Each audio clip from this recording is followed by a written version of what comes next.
Hey y'all, welcome back to Sips, Tips, and Trips. Today I have a few tips for you that work for our family to save me time, save me money, and save me effort. So come on, sit down, grab you a glass of sweet tea as we talk about a few things that I'm going to do with our Foodsaver. A few years ago, my mom bought me a Foodsaver for Christmas. It's what I asked for. I really didn't know if it was something I would really use a lot, but I knew I would need to use it a little because I've always been kind of sort of a food prepper, food hoarder, in a good way, not a bad way. I don't save rotten food, I save good food. But she bought it for me, and I've absolutely fell in love with it. Now, I do want to say this. I am not sponsored by Foodsaver. They do not pay me. This is my personal opinion. This is for me just using it over and over. So this is what I prefer is the Foodsaver. I like this pack right here because it comes in a variety. It comes in 10s, 30s, and 20s. You get 10 quart bags. You get 10 pint bags. You get 30 quart bags, and you get 20 gallon bags. It also has on the Foodsaver, it has where a little roll can go in there. I really don't use that a lot. I like the pre-made bags because it actually saves me time. You can store food in these up to a year, some 6 months. It has a chart on the side of the box that tells you, but most items can be stored up to a year. Today I'm going to use the quart size bags. I think these are quart size bags. Yes, the quart size bags. We're going to prep some chicken. I found chicken on sale today at the market. It was 58 cents a pound, and anytime you can find chicken on sale, go ahead and buy extra if your budget allows for it. That way you can go ahead and go home and prep it all at one time. Put it in the freezer, take it out. It's already seasoned, it's marinated, and all you have to do is throw it in a crock pot, throw it on the grill, or throw it in the oven. So come along, grab you a glass of sweet tea as we do some barbecue chicken and put it in our Foodsaver. I have 4 large chicken thighs with a bone in this bowl. I have left the skins on because I'm going to bake these later. My husband really likes the skins, so that's why I choose to leave the skins on. You can actually take the skins off if your family prefers not to have the skin. You can do this with chicken legs, chicken wings, or chicken breast. So I'm going to start, these are cut, trimmed, and washed chicken thighs. I'm going to start with a half a cup, 2/3 cup, not a half, 2/3 cup of barbecue sauce. Now I use sugar-free barbecue sauce because I am trying my best to lose weight and have a more healthy diet. So I'm going to put this on in there.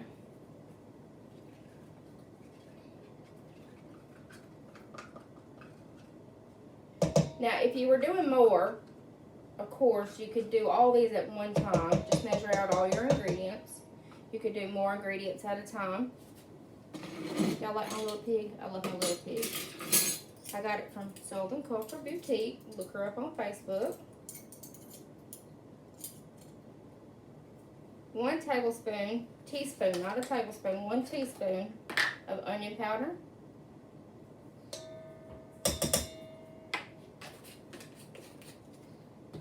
1 teaspoon of Worcestershire sauce. I'm going to have to wash that.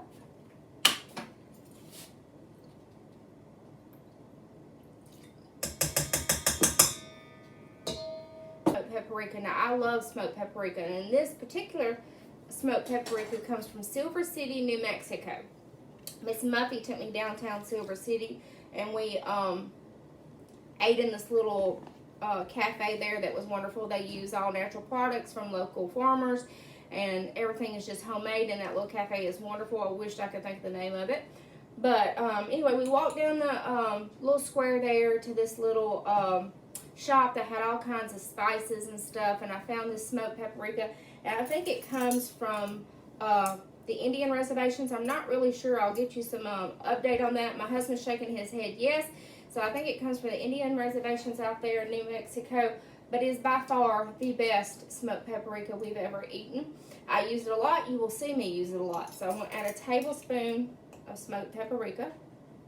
And anytime you can find natural spices that have been dried and no preservatives, no adjectives, and it hasn't been sitting on a shelf for a long time, is always better than prepackaged in the store spices. And if you notice, I'm keeping it in a glass jar. It's preferred to keep all your spices and your herbs in glass containers. It's just better with the rubber seal across of it. Keeps it from getting bugs and stuff inside of it. Now I'm going to stir this chicken up. Thought I had me a spoon. I'm just going to stir it up. We'll play with it. It is a wonderful day here in northern Mississippi. It's a very cool 65 this morning. It was very cool, almost cold. I hate to say those words, but it was almost cold this morning. So I got this on there pretty good. And you don't want it perfect. You just want it to coat the chicken because it's going to be in the freezer, and you just want this to marry. You want it to sit in there, and you just want it to be married. Have a little happy little marriage there in the freezer.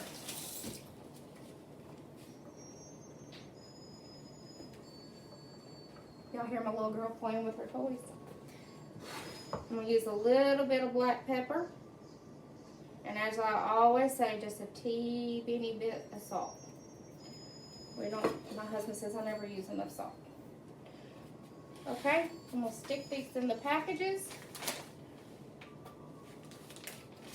So when we come back, I'm going to show y'all how to put these in the bag. I'm going to show you how to freeze these. I'm going to show you how to put these in the packages.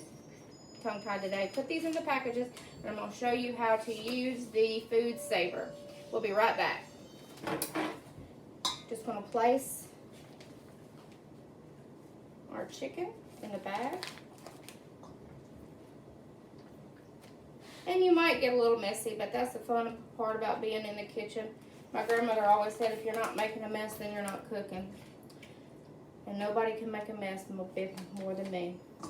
My husband always said he doesn't know how I do two things: make such a big mess and fill a garbage can up so fast. But there's nobody that can fill up a garbage can faster than I can. He's over there shaking his head yes. Alright, just scrape the rest of this out. All this goodness from your bowl, you just want to scrape that out. You want to put that in your bag. And I did make a little bit of a mess getting that chicken in the bag, which is okay. It's perfectly fine. This is the Foodsaver, and you have your little on button over there. And you have two little options on here where under food it says dry or moist. Because this is a moist ingredient, we do want to make sure that it is on moist. You want to have at least 2 inches of headroom in your bag so that it can suck out the air, or it will not work. I found that out the hard way. So you just take it, make sure, and you can see as I have cleaned, you have to have all that cleaned off. Okay, this is your Foodsaver. Make sure that you look at your food. Make sure if you're doing a dry ingredient that you push dry. If we're doing moist ingredient, which this would be a moist ingredient, we need to make sure that it's on moist. And then make sure that you clean the plates on the inside. It has a little plate right here. Make sure all that is like clean at all times. When we're done, I'll have to clean that. Make sure you have at least 2 inches headroom because it has to go pretty far into the Foodsaver.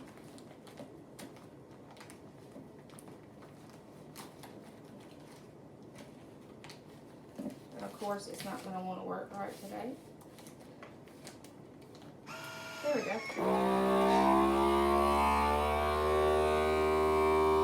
And it has a little green progress button. The red button means that it's done and it's going to seal for us. Takes a few minutes. It has like a pressure release.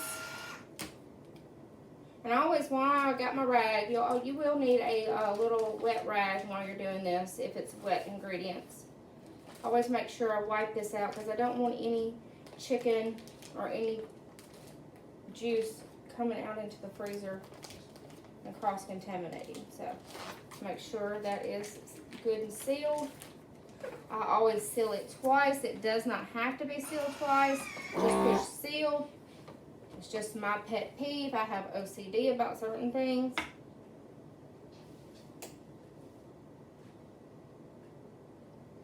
and it should be done.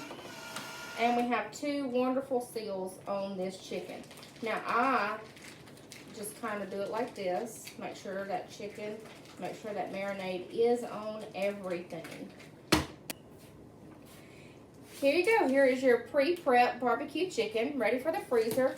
Just when you're ready, take it out the morning before you leave, place it in the refrigerator to thaw. When you come home, you can throw it in the crock pot, you can throw it in the oven, or you can put it on the grill. It's ready for whatever you want to do. There you go, your barbecued pre-prep chicken. I'm going to show you something else really great to do with the chicken in the Foodsaver. This is another recipe that I use. It's something that I've come up with, something that we eat quite frequently in this house. I call it Christina's Garden Chicken because I have nothing else to really call it. Sometimes I just call it garden chicken. I will just lay this out. Sometimes I put it in a crock pot. 90% of the time I'm going to put it on a stoneware, and I'm going to put it in the oven at 350 and bake it for about 40 to 45 minutes. Depending on your oven, you might want to adjust that. But I'm going to start with some olive oil. And I'm just going to eyeball this. I want about maybe a tablespoon of olive oil on this, maybe. And this is EVO. And of course, always some pepper. Generous amounts of pepper. Just a tad bit of salt. And I use Mrs. Dash a lot because I can control the salt. That's the only reason why I use that, is I can control the salt. So about a tablespoon, teaspoon, not a tablespoon, tablespoon of Mrs. Dash.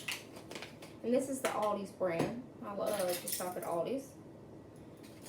About a teaspoon of onion powder. We planted some onions this year in our garden, but they did not do well because it rained so much here in the spring. We got our garden in the ground very, very late.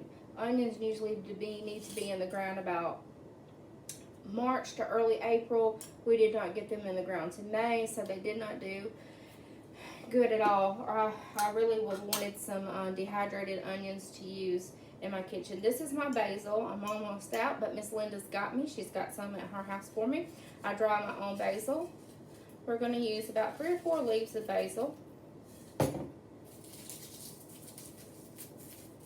We're just going to crumble that up, and there's nothing like fresh, out of the garden basil. And a little bit more.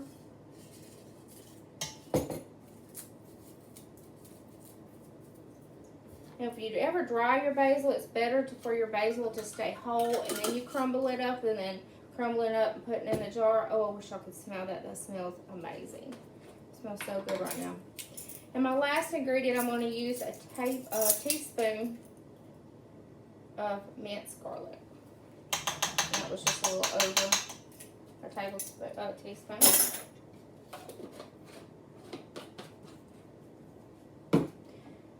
And I'm just going to use my hands.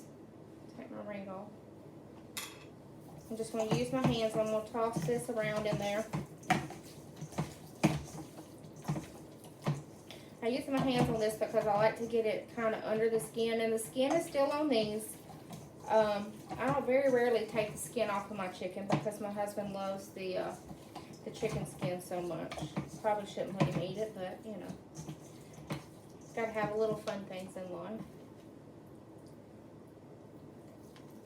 Alright, that's good and clean, good and rubbed in. We're going to let that sit there for a minute.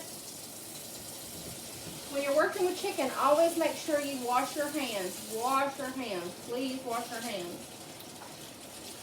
You do not want to give your family any kind of salmonella poisoning. So I have the last of our little cherry tomatoes left from the garden. These are so wonderful. I love these. My little girl loves these. My little girl calls these berries. Everything that is red is called a berry. So I'm going to slice a few of these.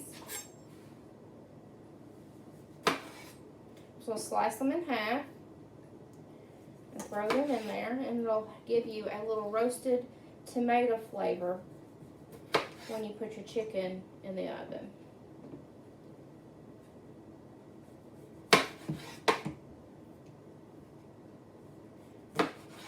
We're about to the end of our garden. Our okra is coming in. We've been super, super busy with the with okra. We can our okra.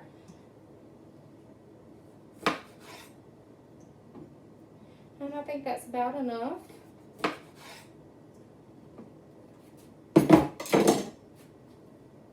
Thought I saw something in my bowl.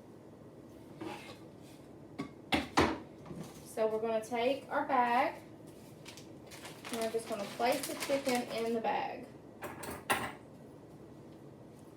But this will be a little bit easier than the barbecue chicken because it's not as messy.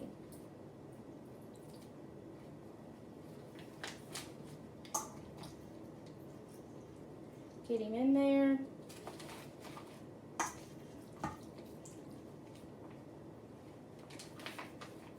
Now, if you will have a bigger family, you just do this, double your recipe, of course, and increase your cooking time. All right, I'm gonna clean this up. We'll be right back, and I'm gonna vacuum seal it for you and give you some more helpful hints on how to cook it. We'll be right back. Okay, here we are. Our chicken's in our bags. Our tomatoes are in there. And just like I did with the barbecue, you will kind of want to just rub everything around, make sure everything's good and coated so that it gets that good marinade, whichever one you want to call it, in the freezer. If you're like mine, it doesn't last very long in there because we cook. We eat a lot of meals at home. And eating meals at home saves you a whole lot of money. You can buy 3 times the food for eat. Welcome back. I'm ready to seal this up. You see those beautiful tomatoes in the back. Rub it around. Make sure it's on everything. And I'll do that afterwards, after it's sealed also. Put this in the sealer. Get that sealed up. You know, eating at home always saves you a lot of money. You can buy 3 times the groceries that you can from eating out and have more meals. Someone asked me and my husband one time how did we afford to travel all the time, and he said we never eat out, and that was true. We eat out more now than we used to, but when we were first married, we never ate out. We always ate at home, and I always made sure I was buying from the sale or I was buying food at a very good cost. And we traveled a lot. We went somewhere at least once a month. But we made that sacrifice. We made the sacrifice of not eating out so that we could go spend some time with each other somewhere else. All right, there it's double sealed.